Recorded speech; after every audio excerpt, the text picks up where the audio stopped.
Let's think of a scenario that plays out in boardrooms regularly. A security leader walks into a meeting and says, "We have a critical vulnerability in our customer database that needs immediate attention." The CFO asks, "How critical is it? What does that mean in terms we can actually use to make a decision?" Too often, right there is when the conversation stalls because the security team cannot translate that technical risk into terms the business understands. It's because security professionals and business leaders speak different languages. Security teams talk about vulnerabilities, threat actors, attack vectors, and CVE scores. They describe risks as critical, high, medium, or low. Business leaders, on the other hand, think in dollars, probabilities, and business impact.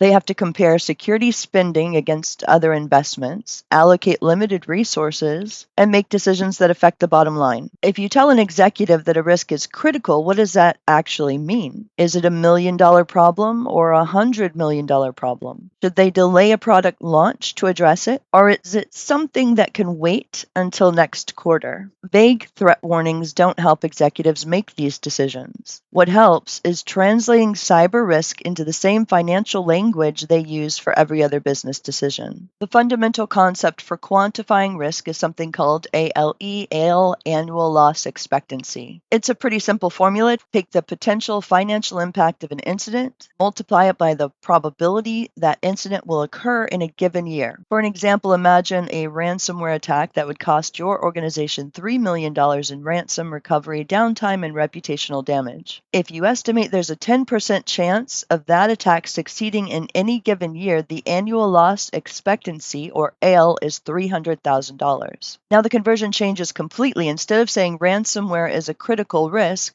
saying we have approximately $300,000 of expected annual exposure to ransomware. Now the CFO can compare that to the cost of prevention. If a $150,000 investment in better backup systems and endpoint protection reduces your ransomware probability from 10% to 2%, reduced your expected loss from $300,000 to $60,000, which is a $240,000 improvement for a $150,000 investment. And that's a business case basically anyone can understand.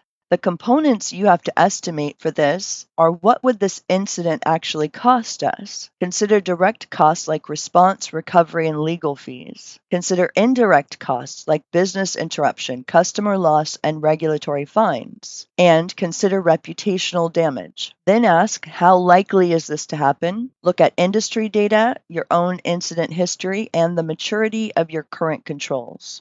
Some people resist this approach because the numbers feel so uncertain. How can we really know the probability of a breach? And how can we accurately estimate the cost?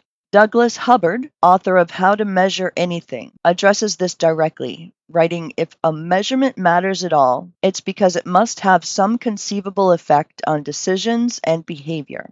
So the insight is you don't need precise numbers to make better decisions. You need numbers that are better than having no numbers at all. Even a rough estimate saying the probability is somewhere between 5 and 15% is more useful than just labeling it as high risk. A range gives you something to work with, and it allows comparison and supports prioritization. The goal is not mathematical precision. The goal is defensible ranges and consistent methodology that allow leadership to make informed decisions. There are two concepts that help translate these numbers into organizational decisions. There's risk appetite and risk tolerance. Risk appetite is the amount and type of risk your organization is willing to accept in pursuit of its objectives. It's a strategic statement. A fast growth startup might have a higher risk appetite than a heavily regulated financial institution.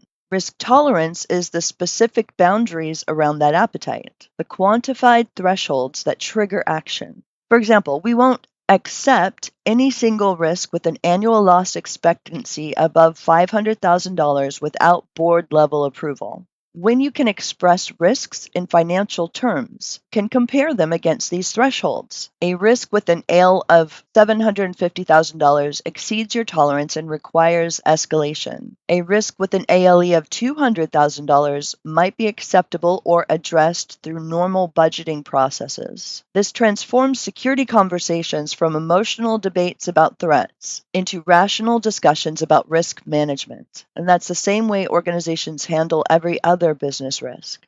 When you present quantified risk to leadership, structure matters. Lead with the bottom line. This vulnerability represents approximately $400,000 in annual expected loss exposure. Then provide the context. This assumes a 15% annual probability based on industry attack frequency and our current control maturity, with an estimated $2.7 million impact per incident based on our average customer notification costs, recovery time, and regulatory exposure. And finally, offer options. A $175,000 investment in these specific controls would reduce probability to approximately 3%, lowering expected loss to $81,000 and providing net value of roughly $144,000 annually. This approach gives executives what they need to make a decision, as opposed to a technical briefing on attack vectors, which is not what they're looking for typically. So we want to summarize this: security risks are not immeasurable. They're just not being measured a lot of the time. When you translate cyber risk into dollars, probabilities, and business impact, transform security from a technical specialty that executives struggle to evaluate into a business function they can integrate into normal decision making. The downloadable resource for this lesson is a risk quantification calculator worksheet that walks you through this process step by step, helping you calculate annual loss expectancy, compared investment options, and build the business case for security spending.